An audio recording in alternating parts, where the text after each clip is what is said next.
So this week we're going to talk about a new way to make selections, and that's going to be using the pen tool.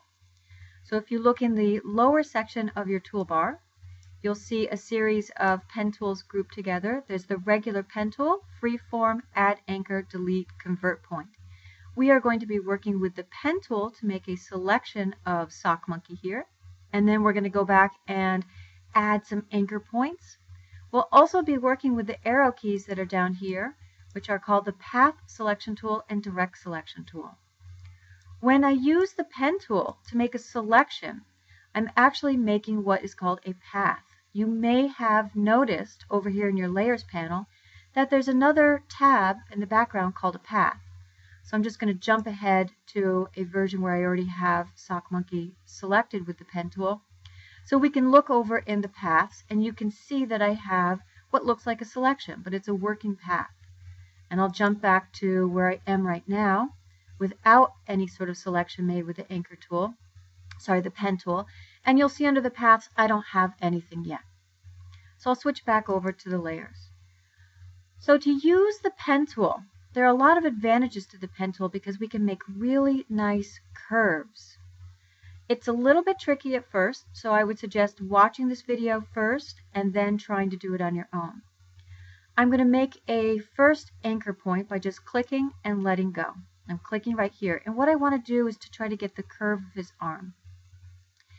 And I'm going to go about halfway through the curve of this part of the arm, and I'm going to click again, but this time holding the mouse down, I didn't let go, I'm going to drag. And as I drag, I get these endpoints, and as I move those endpoints around, if you follow where my mouse is, you can see how I can change that curve. So I'm going to just kind of drag it out till I get a curve that follows the outline of his arm. I'm going to let go. Now what I need to do next is I need to clip this tail off. So I'm going to go right to the anchor point I created before and hold the Alt key down and click it. And I clip this tail off. So now I can start a new section here. I'm going to click down into this curve, this point of his arm, and drag out. And as you can see, as I can drag out, I can change that curve. And let go, and clip that again, Alt, click. I'm going to switch over to my hand key and move down a bit. Normally I would use the keyboard shortcut space bar to switch to the hand, but unfortunately on my version of Photoshop or something on my computer, it's not working, so I have to switch. And so your first instinct might be to make these kind of smaller steps, these smaller anchor points. Just remember, click and drag out, and that's fine, but you might find that you can actually accomplish a lot with the curves pulling by doing pretty large sections all at once. So I made that one, and I'm going to go to the anchor point that I created and Alt click and snap off that tail. Come down here, holding it down and drag out to get those arms there, and just pull the arms until I get the curve that I want. Click and Alt click. I'll just do one more and then I'll jump to my finished one. So I'm going to go up here and pulling that out, and I just need to adjust until I get the kind of curvature that I want.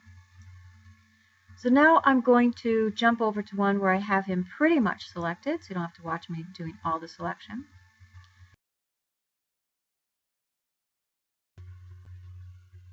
So now I've jumped over to this other version of Sock Monkey where I've already made the path all around him. But in this example, to work on his arm here, I made it just simply with two anchor points, one right here and one all the way down here. And I did that so I could show you how you can go back and touch up these anchor points, touch up your path if you need to.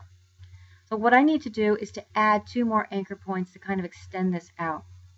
If I go back over to my pen tools, there's the option to add anchor point. And so I'm going to click right here so I can add one of those anchor points, and I'm going to drag that out. And then I could take one of these tails and shift the curve if I needed to. And then I'm going to add another anchor point here and also extend that out.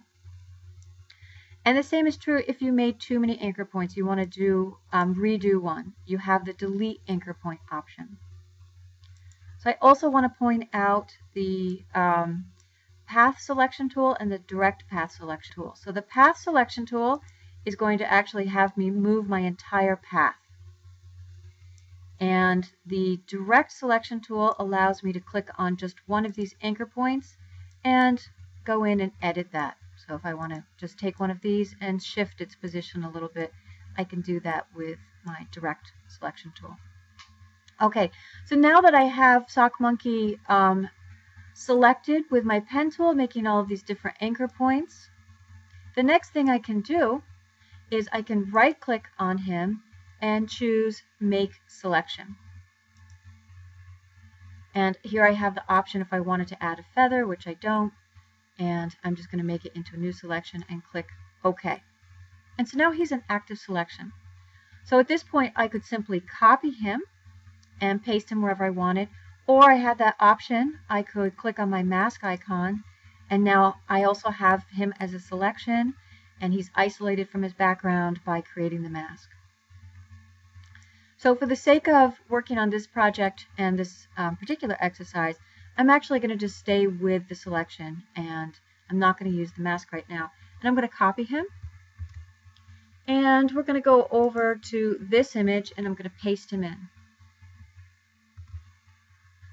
So here's SockMonkey, and I think it's Capitol Hill Street. And I've brought him over here, and I want to resize him. So what I've talked to you about in terms of resizing, we go to Edit, Transform, Scale, or Control-T, is you can make things smaller, but you can't make things larger. And that is true. But there is an option in Photoshop to be able to take your object and to make it smaller, and then let's say next time you work on it you want to make it a little bit larger again, not going larger than it was originally. So currently you can't do that. Once I make things smaller with Control-T and I transform it down, once I commit to it, I throw away those original pixels. And if I do Control-T and I try to get it larger again, I'm not getting back my original pixels. Photoshop has to resample, has to add pixels, and it interpolates those pixels. So those pixels are kind of made up colors, and the end result is it's blurry. So what I can do though is I can convert my object into, I can convert my image that's on that layer into a smart object. So if I go up to my layers panel, up here there's this tiny little icon, and if I drop on it, it says convert to smart object.